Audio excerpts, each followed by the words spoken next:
Hello friends my self Nitesh Chaurasia. Friends, आपका स्वागत है हमारे इस यूट्यूब चैनल में। तो फ्रेंड्स, आज हम लोग बात करने वाले हैं थर्मोडायनेमिक सब्जेक्ट की। जो थर्मोडायनेमिक सब्जेक्ट होते हैं, ऐसे कौन कौन से उसमें टॉपिक हैं और ऐसे कौन कौन से पॉइंट हैं जो आपको पढ़ना कंपलसरी है द पर्पज ऑफ इंटरव्यू के लिए या फिर सेमेस्टर के लिए। तो उसकी हम बात करते हैं, तो आप लोग वीडियो के एंड तक बने रहिएगा।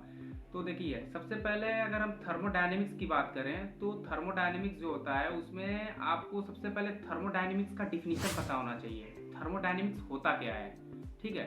उसके बाद आपको सिस्टम पता होना चाहिए, सिस्टम क्या होती है। सिस्टम हो गया, फिर बाउंड्री हो गया, फिर सराउंडिंग हो गया, ये सब क्या होते हैं इनके डिफिनीशन पता होने चाहिए। बेसिक डिफिनीशन है, आपको पता होना चाहिए। उसके बाद हम टाइप्स ऑफ सिस्टम की बात करें तो हो जाता है क्लोज सिस्टम हो गया, ओपन सिस्टम हो गया, एडियाबैटिक सिस्टम हो गया, आइसोलेटेड सिस्टम हो गया। तो इनकी भी आपको डिफिनीशन पता होना चाहिए और इसमें कौन कौन से टर्म पता होना चाहिए। जैसे आपको डिफिनीशन पता होना चाहिए और इनके एग्जाम्पल पता होने चाहिए कि इसके एग्जाम्पल क्या हैं, ठीक है। और इसमें जनरली पूछा जाता है कि जो मास कांस्टेंट सिस्टम क्या होता है और वॉल्यूम कांस्टेंट सिस्टम किसको कहते हैं। तो जो इसमें क्लोज सिस्टम होता है उसको हम मास कांस्टेंट सिस्टम भी कहते हैं और जो ओपन सिस्टम होता है उसको हम वॉल्यूम कांस्टेंट सिस्टम कहते हैं। तो ये आप पढ़ लीजिएगा। फिर उसके बाद इसमें दो और सिस्टम होते हैं, होमोजीनियस सिस्टम हो गया और हेट्रोजीनियस सिस्टम हो गया। तो इन दोनों को भी आप पढ़ लीजिएगा, इनके डिफिनीशन और इनके एग्जाम्पल क्या है इसको पढ़ लीजिएगा। फिर उसके बाद आता है प्रॉपर्टी ऑफ सिस्टम कि प्रॉपर्टी के कौन कौन से सिस्टम के ऐसे कौन कौन से प्रॉपर्टी हैं। तो दो प्रॉपर्टी जनरली होती है, एक एक्सटेंसिव प्रॉपर्टी होती है, एक इंटेंसिव प्रॉपर्टी होती है। तो एक्सटेंसिव प्रॉपर्टी क्या होती है, इसके आप इसको डिफिनीशन को आप पढ़ लीजिएगा और इसमें कौन कौन से एग्जाम्पल हैं इसको आप पढ़ लीजिएगा, ठीक। उसके बाद अगर फिर हम बात करते हैं स्टेट क्या होता है, तो आप स्टेट पढ़ लीजिएगा। स्टेट ये होता है कि जैसे एक फॉर्म से दूसरे फॉर्म में जब चेंजमेंट होता है, एक प्रोसेस से दूसरे प्रोसेस में चेंजमेंट होता है, उसे हम स्टेट कहते हैं, ठीक है। तो आप इसको पढ़ लीजिएगा। फिर स्टेट के बाद आता है पाथ फंक्शन क्या होते हैं। ये जो जितने टर्म है ना, आप इसके बस थ्योरी पढ़ लीजिएगा, डिफिनीशन क्या होते हैं अच्छे से आप पढ़ लीजिएगा। तो पाथ फंक्शन क्या होता है इसको आप पढ़ लीजिएगा। उसके बाद से फिर इसमें जो मोस्ट इम्पोर्टेंट जो पॉइंट है उसकी हम बात करें तो सबसे जो पहला है वो है आपको इंटरनल एनर्जी। इंटरनल एनर्जी आपको पता होना चाहिए। दूसरा अगर बात करें तो इसमें एंथैल्पी, एंथैल्पी क्या होती है। और तीसरे टर्म की बात करें तो एंट्रोपी। इसमें बहुत से स्टूडेंट कंफ्यूज हो जाते हैं, तो आपको ये तीनों टर्म पता होना चाहिए और इसको कैसे कैलकुलेट करते हैं, इसके जो फार्मूले होते हैं।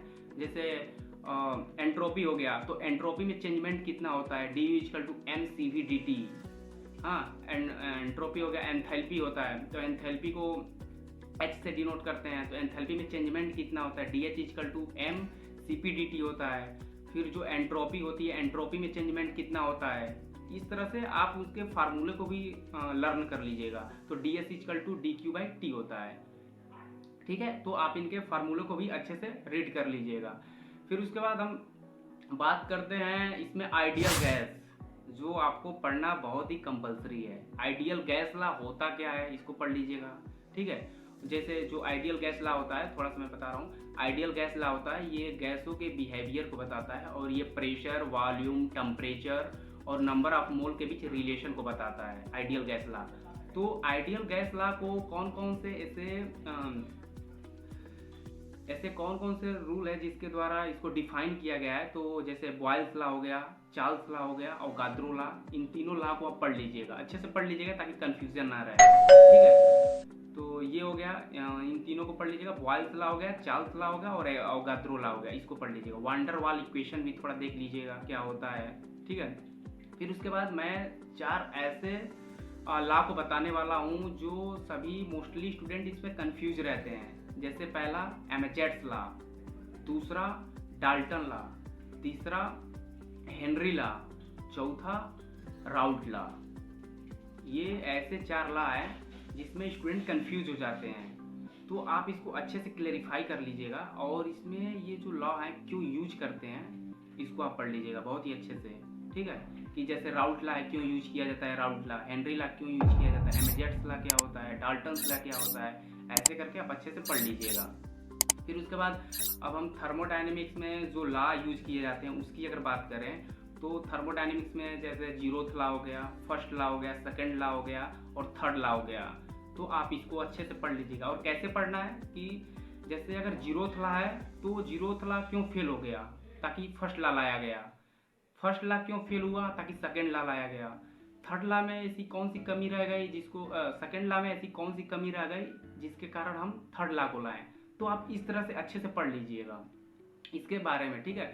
डिफिनीशन पढ़ना है आपको, एप्लीकेशन पढ़ने हैं, मतलब first law, second law, third law का एप्लीकेशन क्या है और आपको क्यों फेल हुआ इसको पढ़ना है। इसमें 3 टर्म है, तीनों टर्म पढ़ लीजिएगा अच्छे से, ठीक है। डिफिनीशन, एप्लीकेशन और क्यों फेल हुआ, ताकि ये जीरोथ लॉ के बाद फर्स्ट लॉ लाया गया, फर्स्ट लॉ के बाद सेकंड लॉ लाया गया, सेकंड के बाद थर्ड लाया गया, इसको आप पढ़ लीजिएगा, ठीक।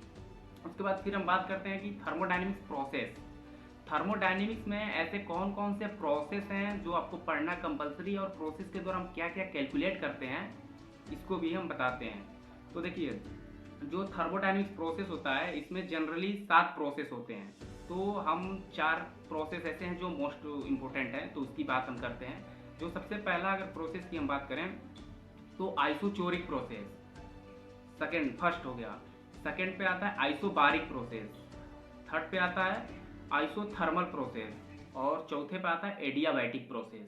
इन चारों प्रोसेस को पढ़ लीजिएगा और ठीक है, इनका डिफिनीशन पढ़ लीजिएगा कि आइसोचोरिक क्या होता है, आइसोबारिक क्या होता है, आइसोथर्मल क्या होता है, एडियाबैटिक क्या होती है, इनके डिफिनीशन पढ़ लीजिएगा और क्या इसमें कांस्टेंट होता है इसको पढ़ लीजिएगा।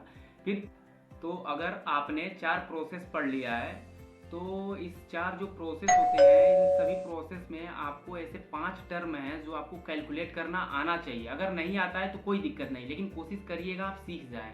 जैसे सबसे पहले इसमें क्या करते हैं कि वर्क डन कैसे कैलकुलेट करते हैं, दूसरा इंटरनल एनर्जी में चेंजमेंट कितना होता है इसको कैसे कैलकुलेट करते हैं, तीसरा कि जो हीट हम देते हैं हीट का ट्रांसफर, हीट में जो चेंजमेंट होता है इसको कैसे कैलकुलेट करते हैं, और एंट्रोपी में चेंजमेंट कैसे कैलकुलेट करते हैं, और एंथैल्पी में चेंजमेंट कैसे कैलकुलेट करते हैं। ये 5 टर्म आपको आना चाहिए।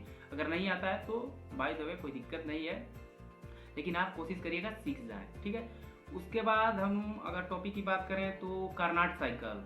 कार्नाट साइकिल बहुत ही इंपॉर्टेंट है। तो इसमें 4 ऐसे टर्म हैं जो कार्नाट साइकिल में आपको पढ़ना जरूरी है।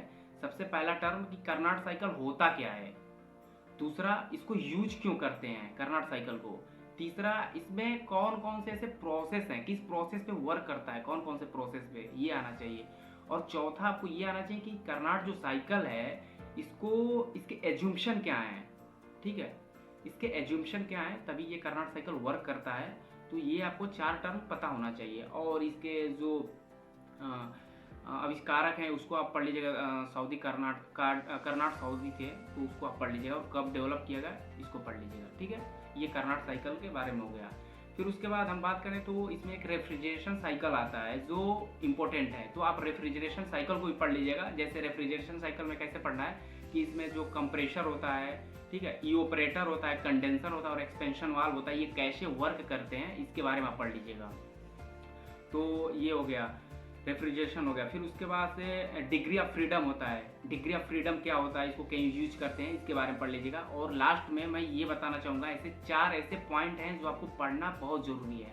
जैसे सबसे पहला ये हो जाएगा कि ट्रिपल पॉइंट क्या होता है, पहला ट्रिपल पॉइंट, दूसरा फ्लैश पॉइंट, तीसरा बबल पॉइंट क्या होता है, और चौथा ये क्या होता है कि फ्लैश पॉइंट क्या होती है।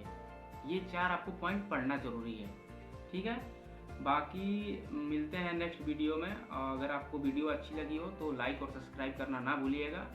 बाकी इसके आप बाद मैं एक और वीडियो लाने वाला हूँ हीट ट्रांसफ़र का। हीट ट्रांसफ़र में से कौन कौन से मोस्ट इम्पोर्टेंट पॉइंट हैं और ऐसे कौन कौन से टॉपिक हैं जिससे क्वेश्चन पूछा जाता है, तो उसके बारे में हम लोग चर्चा करते हैं। बाकी आज की वीडियो यहीं पर एंड करते हैं। बाकी all the best, thank you.